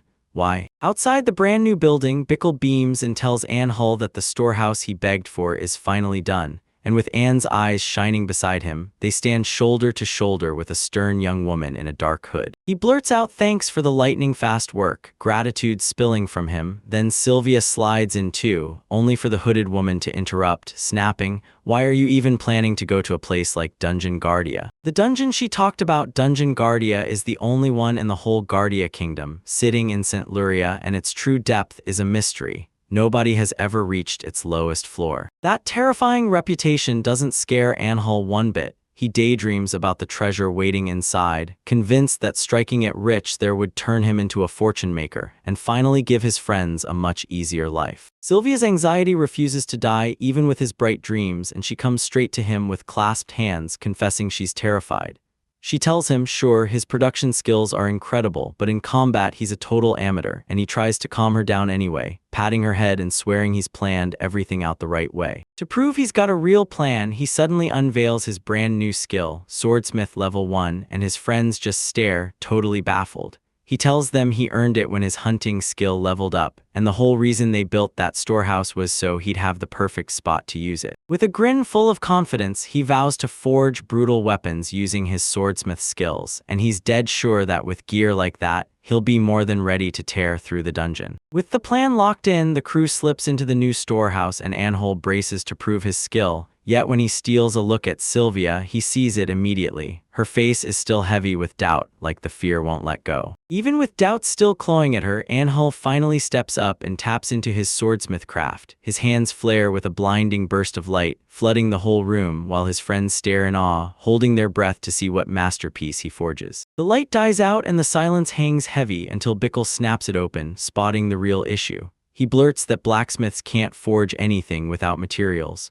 Anne Hull freezes for a second at how simple it is, then nods and decides, all right, I'm going to go grab supplies. He bursts into a weapon shop and the owner smiles and fires off a question, looking for something strong, then points him to a razor-sharp blade and hypes it as the Golden Lion's sword, the best steel in the place and the priciest one too. He snatches the sword and swings it around to feel the balance, nodding like, yep, I've got this. Then he commits to the purchase and thanks the shopkeeper before heading out. His excitement gives him away in an instant, so the shopkeeper clocks that Anne Hull's got blacksmithing talent and thinks he wants to upgrade the weapon himself, then shoots him a knowing look and says, all right, but you'll need something else too. He shoves a box of dark, shimmering orbs into your hands and says they're enhancement orbs, made to boost weapons, then grins and insists that 5 will be more than enough to get the job done. Anne Hull jolts the shopkeeper when he demands 30 orbs, saying he can't take down monsters with protection skills, so he needs raw power instead.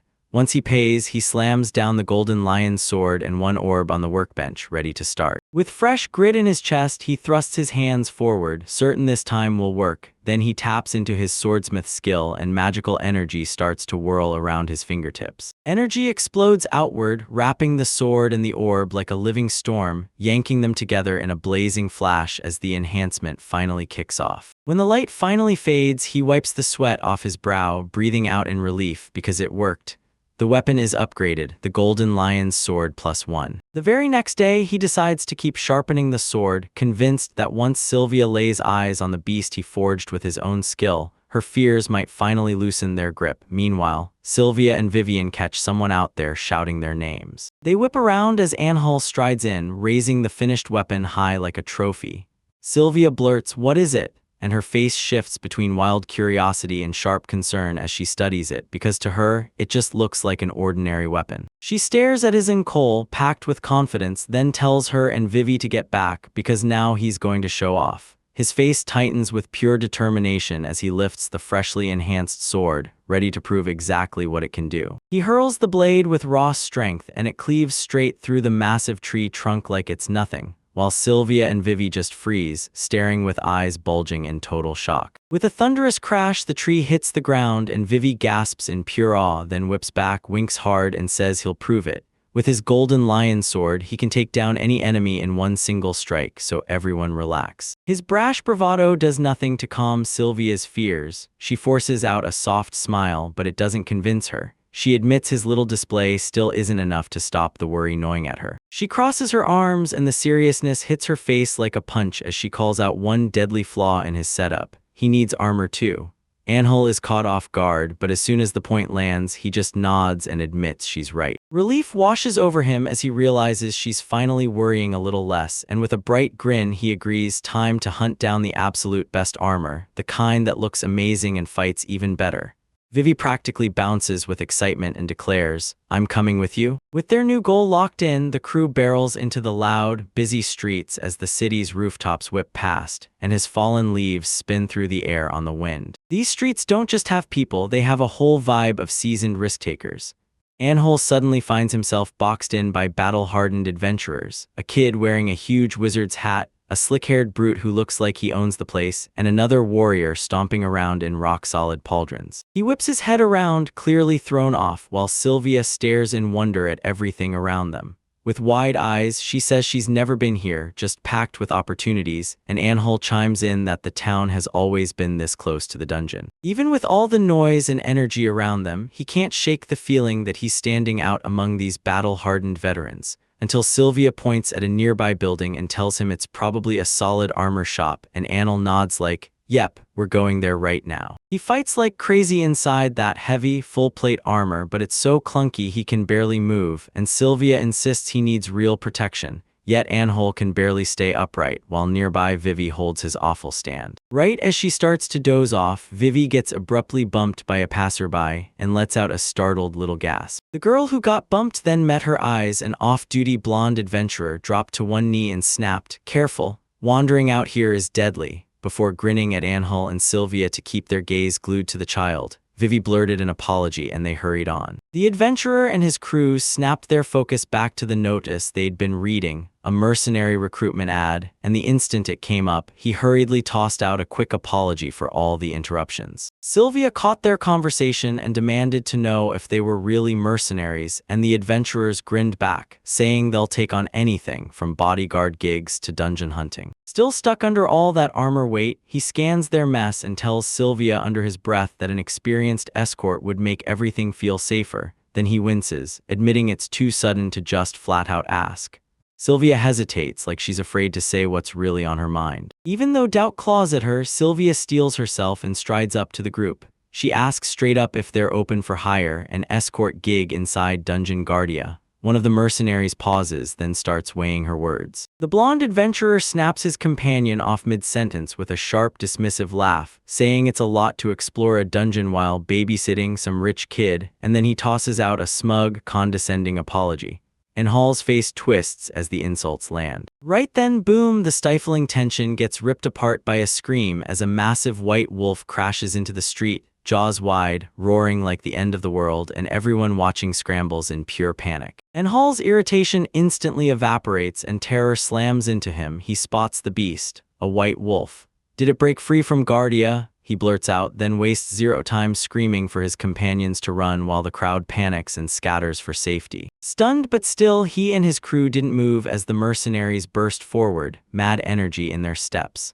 The blonde guy flashed a grin, thumbed his sword, and shouted at Isis to draw the white wolf's focus while he took care of everything else. As Isis launched into a furious chant, swirling energy spiraled around her and she swore she'd blast that beast apart with magic. Meanwhile, Sylvia yanked Anhul by the arm, begging him to run with the crowd, but he refused to move, frozen in awe as her power tore the air apart. His awe got snatched away when his eyes snapped past the raging fight, and there, huddled alone by the stairs, cowered a tiny, terrified kid. Sylvia panicked and yanked at him, screaming that stepping in would get them killed, but Anil cut in fast, telling her to grab Vivi and run for her life because he'd never leave the girl behind. He cupped his hands like a megaphone, shouted at the mercenaries with all he had, and begged them to hear him, because a child was stranded. But his voice vanished in the chaos. Those mercenaries were locked onto the lunging beast, so they couldn't even hear his warning, and helplessness crushed him as he scrambled to find his next move. A hulking wolf slammed down with a thunderous crash, shattering the stone street and blasting rock shards straight at the terrified girl cowering in place. In a split second, he lunged over the child and shielded her from the blast with his own body, then dropped to the ground to check on her. She only whimpered that she was fine, while Sylvia and Vivi watched in pure horror. He shot his gaze up from the dirt and saw a white wolf looming over them, jaws gaping for the kill. Right when it tried to dive down, a swordsman burst in to intercept it. The blonde mercenary snapped into position as a living shield between them and the monster. Then he hailed Anhol's courage, praised how the boy had saved them, and promised his crew would finish the fight from here. The blonde mercenary snatches him and the little child in one sudden move, barking for them to run before the blast hits.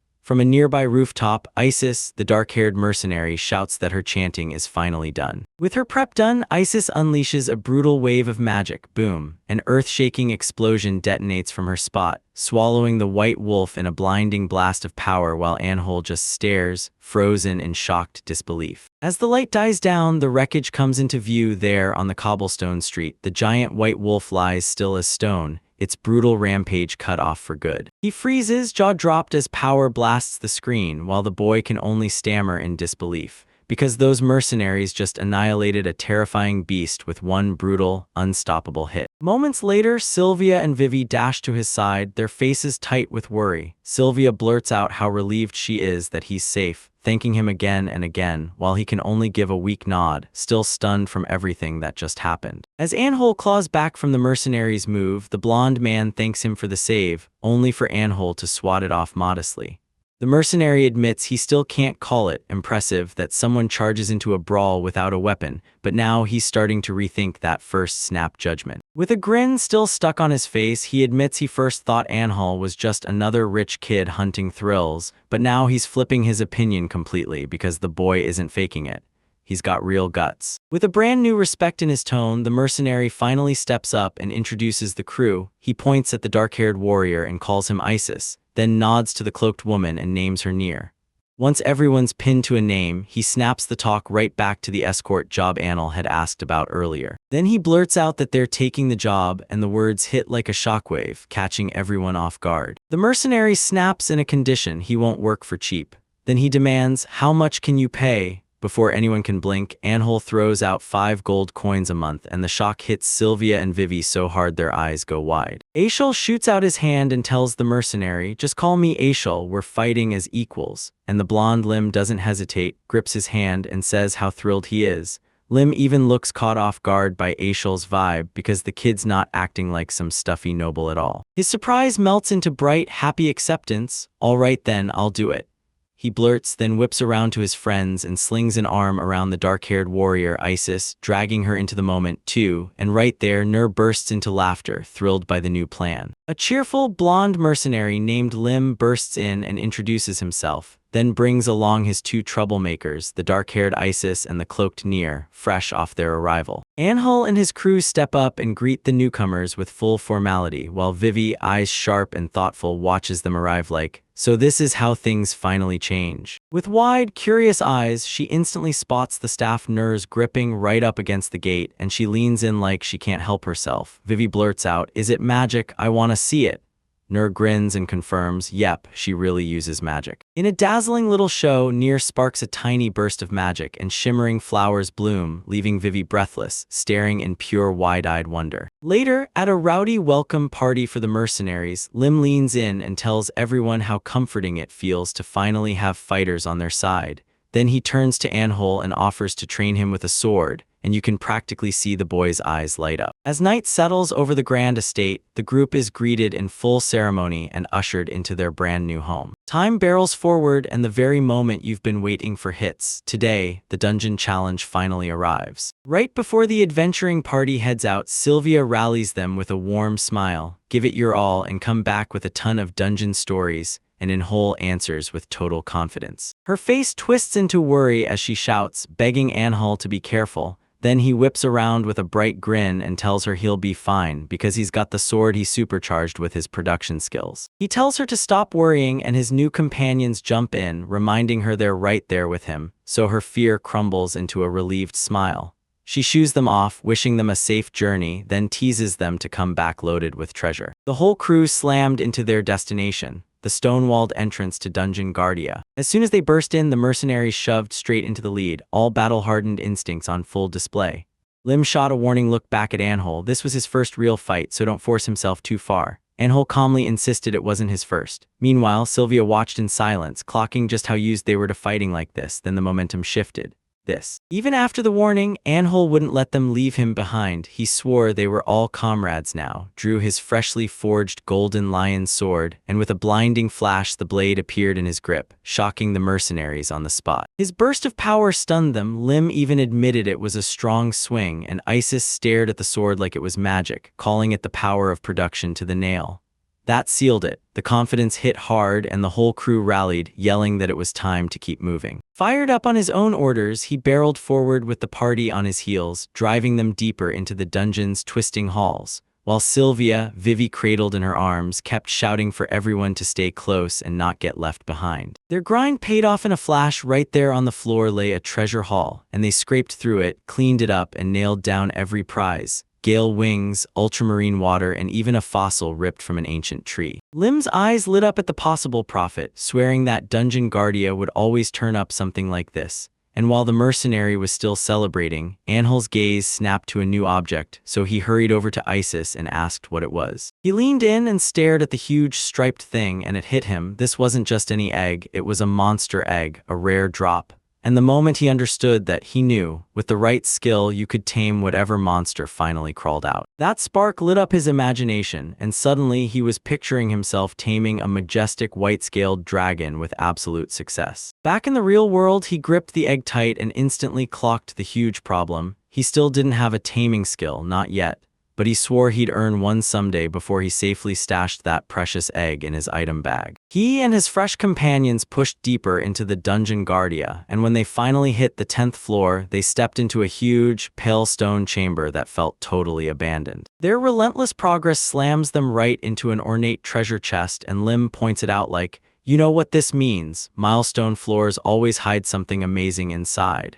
He leans in, staring at the thing because the design is way more intricate than anything they've seen yet. Right as they close in, Lim's confident explanation suddenly crumbles because a massive shadow slams over them. A low growl rumbles through the chamber as a giant white wolf steps out, eyes locked on the intruders. Lim spots it instantly, a boss monster guarding the chest, while Anhole realizes the thing isn't about to hand over its treasure for free. Without a second thought, Lim rockets forward, roaring for the others to fall back, while Anhole stares, stunned, as the mercenary shrugs off another monster that tries to block his way. The guardian wolf lashes back with a thunderous strike, and as it drops toward Isis, she surges forward, yelling that she'll smash the attack right back into that beast. Lim yells for Anhold to back off and trust them. Then Anhold spots a tiny crack in the chaos, grins, and declares that this opening is his, because he's going to slam down the finishing blow. His sword lands true, but the wolf only stumbles, snarling with pure irritation. This thing isn't finished yet, and Holsters just freezes, stunned by how badly his confidence just got cracked. Even after the setback, the whole party keeps pushing until the great wolf finally goes down for good. Then Anhold swings his sword up in pure triumph while they all erupt into celebration for the victory they brawled for. With the Guardian finally down, he swings his focus right back to the prize, sprinting toward the chest like it's about to burst open, gold, silver, and every kind of treasure he can imagine. He yanks the chest open and a single rusty sword stares back at them, and his companions freeze, totally baffled, like, what is this? His companions shoot him down, thinking the sword's a dud, but the second Anhold grips the blade, something clicks. This isn't a normal weapon, and his own swordsmith skills might be the missing key. Lim points out the dungeon still has more floors to uncover and demands the plan, but Anhal shoots him a quiet refusal, his thoughts already locked onto something else. When he called it a day, he and his crew headed back to home base, and the second they arrived, a whole crowd of friends and allies swarmed them, right there with Sylvia and Vivi, all of them staring in shock at the insane mountain of loot hauled out of the dungeon. Sylvia shoots nervous looks, wondering if anyone will buy a boring old rock, but Lim calmly measures it and declares it's worth about 20 gold coins, so much that Sylvia and Anhole are left staring in total shock. As the group pushes through the hall, Vivi can't hold it in. She blurts that she wants the full rundown on the dungeon adventure, and Sylvia drags her attention to the huge Mamo egg they snagged, its size leaving everyone staring. Then he tells Isis and Nur to dig through the rest of the war spoils and sort everything out, and once that's handled, he declares he's heading straight for the storehouse, because his mind is completely swallowed by that mysterious sword. All alone in the storehouse, he flings that rusty sword onto his shoulder, grinning like he's already won. One sharp wink, and you can tell he's got a master plan for a blade everyone else thinks is trash. He locks his gaze on the weapon, then flicks on his appraisal skill, and right in front of his eyes, a crystalline shimmer ignites. At first glance, it looks like a busted, shabby sword, but he's not fooled. His skill didn't just impress, it uncovered the truth. This is a rusted demon blade. Its attack power is weak right now, but it used to be a masterpiece, and a swordsmith can restore it.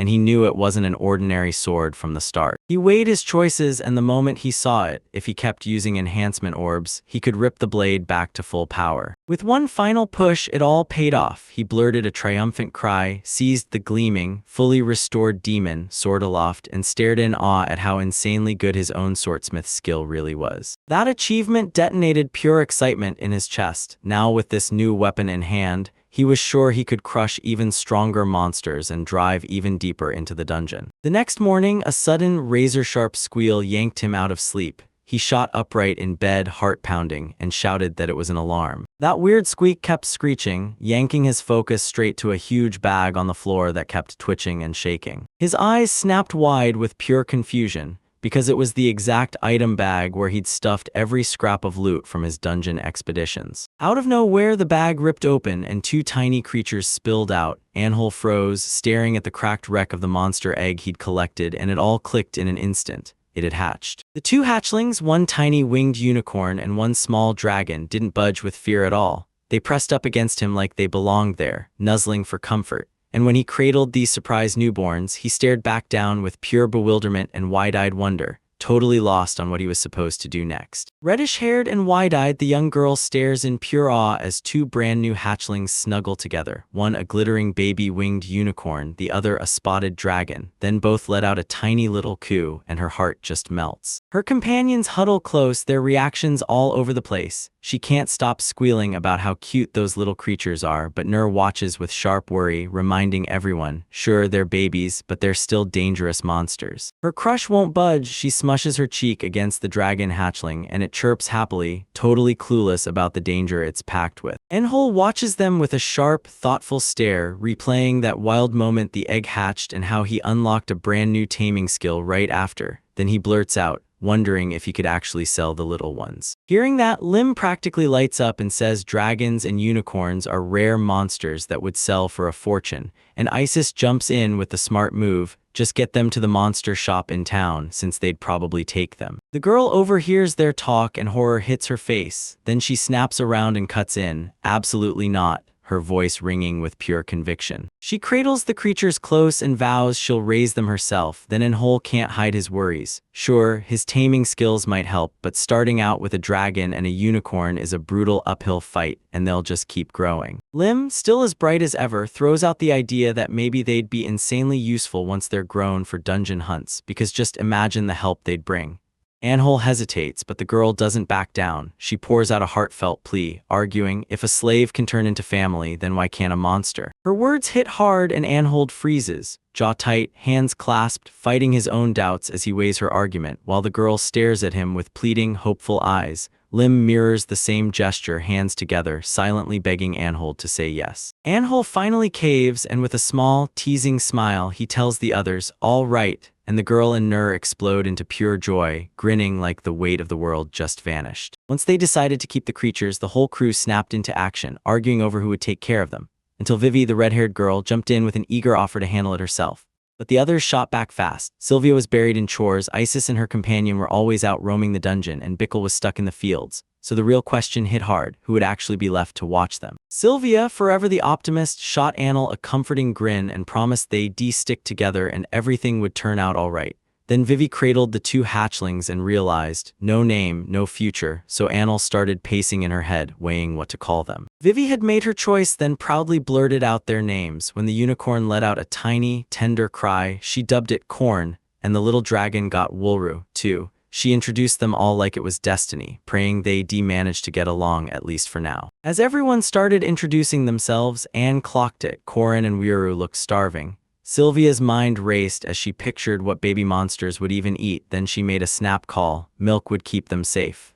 Without hesitation, she shot off to warm some up. Two little creatures gulped down warm milk with wild hunger, their tiny bodies shaking from the strain, and everyone watching couldn't help but go, "Ah," because it was ridiculously cute. Sylvia watched them eat, grinned, and urged, "Drink up so you'll grow big and strong." Then she dropped in the ice they'd soon need, because once they got bigger, a pen would be waiting. Lemigreed stepped up and volunteered to run and ask the masters to get it set up. And he'll just watch them, a small smirk tugging at his lips, because he knows milk won't last and they'll need real food soon. But for now, he tells himself to focus on caring for Woolru and the others. A few days later, the mansion's piecework got ripped apart by a scream so sharp it hurt. Anil jolted, panic exploding as she blurted out Sylvia's name. They bolted toward the chaos and then froze because Woolru, the dragon, had exploded into an absurd growth spurt, towering over everyone and swallowing the grand hall with its massive bulk, while Corn, the unicorn, had surged too, and Hole just stared up in shock, whispering the dragon's name. Out on the grounds, a light-haired young man tracked down the huge unicorn and gave it a soft but firm scolding: "Don't roam off and spook the people." Then he spotted Anhul, called out his alias, "I shall," and nudged him like, "Come on, it's past time we head back to exploring." He stared in awe at Wuru's brand new, colossal form, and the light-haired man, just as stunned, burst out that now the dragon had grown bigger, they could finally haul it into the dungeon with them. He whipped around to the dragon and challenged it straight up, and Wuru erupted in an excited cry, claws flexing like it couldn't wait to start the fight. Their quest plunged them deep underground until they finally reached the entrance to the 11th floor of the Guardia dungeon. Inside the stone corridors, the light-haired man brandished a magic cage and declared it could shrink any monster for easy hauling. Then he yelled for Wuru to come out, and the dragon surged back to its full, terrifying size in an instant. He stared down the endless hallway, shielding his eyes as the words hit. Starting today, their exploration would begin on the 11th floor. Ahead, the route was swallowed by boss-class nightmares, an armored skeletal knight and a brutal draconic beast standing guard like they owned the place. And yeah, this fight looked insanely tough. Even with danger closing in, he shot his fist up, confidence surging like electricity. Then he told his companions, "With Wuru and my brand new demon sword, we're clearing the 15th floor today." He dialed back his ambition with pure caution. Since this was Wulru's first battle, he demanded they go easy on the dragon and pray it could slip into the magic cage the moment things turned ugly. Before he could finish the sentence, Wool rocketed past him, driving forward with a lunge straight for the enemy, while the cloaked mercenary was already a blur, her weapon flashing as the young dragon screamed and crashed into the fight. The fight ended in a blink. Wuru loomed over the defeated foes, claws cradling a treasure chest like it was nothing. Anil and his companion just froze, staring in stunned silence at the sheer brutality of the demon sword. And that's when they finally realized it. They'd made it to the 15th floor. He stood in the field as Sylvia came running up, her smile blazing with excitement. Then she shouted his name and held out a basket stacked with their harvest, and he thanked her with everything in him, but a sharp wave of guilt hit next, because it felt wrong letting her bust her back on his chores when she had her own to handle. He stared out over the endless, sectioned rice paddies and realized just how brutal the work was to keep a land that big alive. With his mind racing, he couldn't believe it. After all those dungeon runs, he'd somehow stumbled into a brand new, totally unexpected power: agriculture. Because of that very skill, he could finally plant and grow crops in these fields, turning the place into a buzzing, thriving farmstead. With cultivation, hunting, and taming all rolling together, he raked in the dungeon's income, and finally his life snapped into steady footing. Elsewhere, Lim threw a triumphant grin at their pile of success, thanking Wulru like the real MVP, and the moment Anhul stepped beside the mountain of full baskets, he praised that young dragon too, chirp, chirp, and then Lim snapped their focus to Anhul, staring at the massive haul he'd gathered, straight up impressed. After crushing his own tasks for the day, Lim nodded, thanked everyone, and then jumped right in ready to help with the harvest. Back out in the field, Anhul stared at the calm scenery and prayed he could keep this sweet, slow life going, until Vivi's voice cut through the distance and shouted his name. She sprinted toward him, her voice snapping urgent. He had a visitor. Anil's calm smile died instantly, replaced by raw apprehension. That news slammed into both him and Vivi, and they just froze there, eyes huge, mouths hanging open in pure shock. He froze in total confusion at the dazzling white carriage that had rolled up out of nowhere in front of his house, while Vivi stood right beside him, just as baffled by the abrupt arrival of his. His thoughts sprinted as he wondered if that visitor in a grand carriage could be tied to the Belbalat family, just as Vivi glanced up and asked if they were his friends, and he quietly shook his head, denying it. Right as he spoke, the carriage door swung open, and an older woman in elegant clothes stepped out with a soft, gentle smile. Anhul clocked the strange decorations on the carriage and knew the crest wasn't from Guardia. He stared at her and demanded, "Who are you?" Teresa stepped forward and declared, "I'm Teresa, mother of the Rose Free Kingdom's current king." And before Bickle could blurt that it was way too sudden, she cut him off cold. Then the truth hit like a blast. She wasn't just any woman, she was the Queen Dowager. Anhul and Vivi froze in stunned silence as Teresa locked eyes with Anhul, said his name, and commanded, "Anhul, I've come to ask you a favor." Right as he tried to catch up with the royal request from a neighboring kingdom, Teresa's face snapped into sheer panic. She clutched her hands to her chest and begged him, with raw urgency, to save their kingdom.